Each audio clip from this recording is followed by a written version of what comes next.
Money saving tips for your construction business. Let's go. Number 1. When I do an assessment of every business, I start with something that I call a profit plan.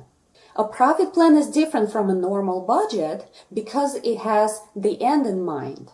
And the end, the money that we take home, is really why we're in business in the first place. So why concentrate on the revenue numbers when we could concentrate on profit numbers? So we begin by determining how much we want to bring home first, and then work backwards to determine what revenue we need to earn in order to pay for all of our business expenses and at the same time still have money left in hand. There's nothing wrong with starting small as well, but make sure that you have your numbers on the growth path and that you work towards the higher profits by cutting your expenses and at the same time increasing your prices and increasing your sales.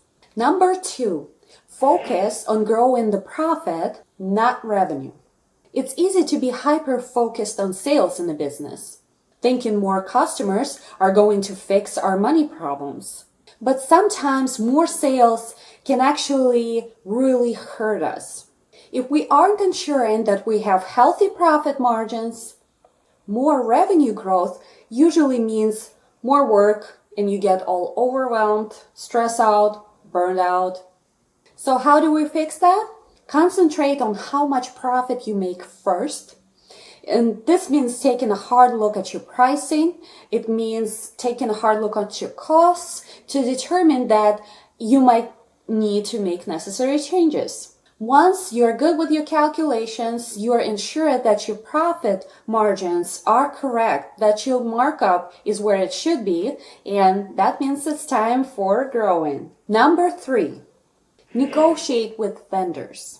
What you have been paying your vendors doesn't have to stay always the same.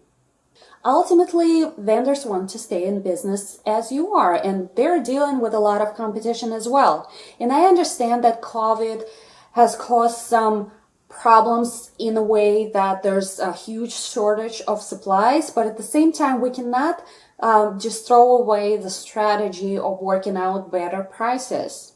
You certainly won't lose anything by just asking around, and you may find yourself better deals with different vendors, and that will really cut your operating costs down. Number 4, let's look at the few of the top reasons for the cost overruns. It's change orders, it's admin errors, it is design errors, it's poor site management, it's inaccurate project estimates.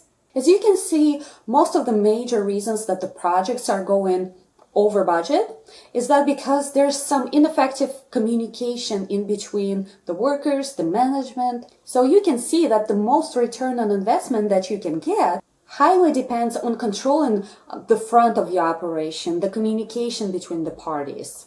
There are so many tools out there to make sure that no communication lines are lost.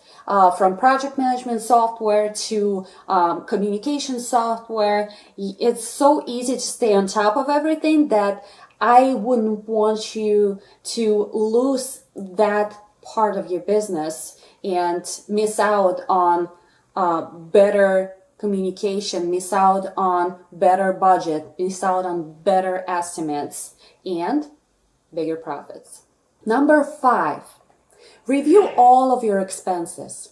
Review anything that isn't providing a return on investment, like unnecessary subscription or very expensive rent or maybe showroom space that you are not using. Maybe cut back on, bare minimum and completely eliminate anything that is irrelevant.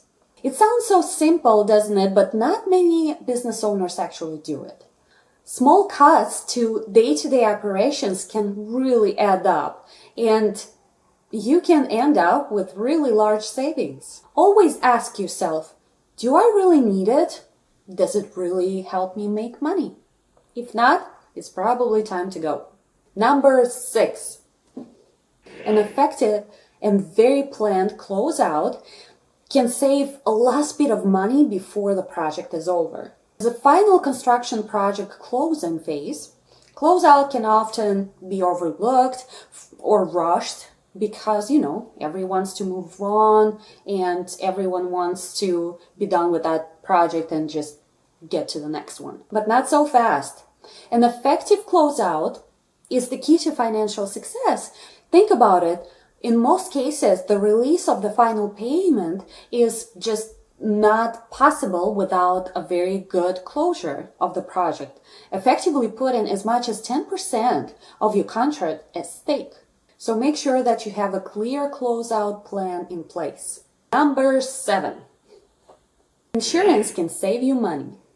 Insurance is eating up so much of our money, and we don't even feel like we're getting anything for the money that we're paying, but you kinda have to have it. So how do you cut insurance costs?